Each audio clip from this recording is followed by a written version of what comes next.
Bonjour à tous, aujourd'hui on va faire un tour d'horizon rapide des principales pathologies rénales. On va se concentrer sur l'essentiel pour que tout soit bien clair.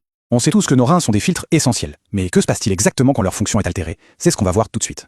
Alors, notre programme est simple, on va aborder trois grandes entités. La maladie rénale chronique, puis l'insuffisance rénale aiguë, et enfin la lithiase urinaire.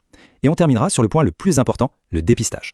Allez, on commence avec la maladie rénale chronique. On l'appelle souvent la menace silencieuse et vous allez vite comprendre pourquoi.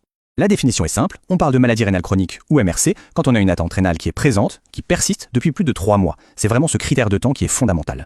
Comment est-ce qu'on la met en évidence? Eh bien, le marqueur principal, c'est un débit de filtration glomérulaire, le fameux DFG, qui est inférieur à 60 ml par minute.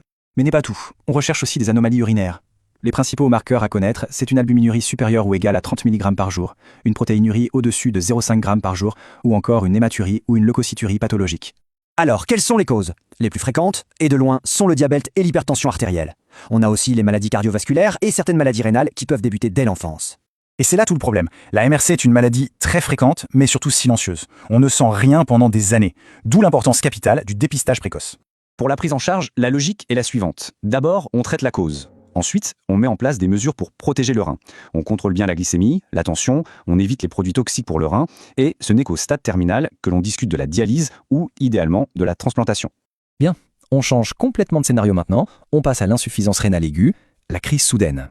Ici, tout va très vite. L'IRA, c'est une baisse brutale du DFG qui survient en quelques heures ou quelques jours seulement. Cette chute rapide entraîne une rétention de toxines, des troubles de l'eau et des électrolytes, et bien souvent une diminution de la quantité d'urine. On distingue 3 grands types de causes. Pré-rénale, quand le rein n'est plus assez perfusé. Rénale, quand le rein lui-même est atteint. Et post-rénale, quand il y a un obstacle sur les voies urinaires. La forme pré-rénale est la plus fréquente. Et la bonne nouvelle, c'est qu'elle est réversible si on agit vite. Et il faut agir vite parce que l'IRA, c'est une véritable urgence. La mortalité est élevée, ce qui rend le diagnostic précoce absolument essentiel. Troisième et dernière pathologie, la lithiase urinaire qu'on connaît mieux sous le nom de calculs rénaux. Très simplement, la lithiase urinaire, c'est la formation de calculs de petits cristaux dans les voies urinaires. Comment ça se manifeste? Le plus souvent par des douleurs lombaires, la fameuse colique néphritique qui est extrêmement douloureuse, une hématurie, c'est-à-dire du sang dans les urines, et parfois même une anurie, l'absence totale d'urine. Et là, s'il y a une chose à retenir, c'est celle-ci, toute fièvre chez un patient qui a des calculs est une urgence absolue. Il faut y penser systématiquement. Heureusement, dans la majorité des cas, l'évolution est bénigne. Et la prévention est assez simple. Elle repose sur une bonne hydratation pour bien laver les reins, et souvent une réduction des protéines d'origine animale.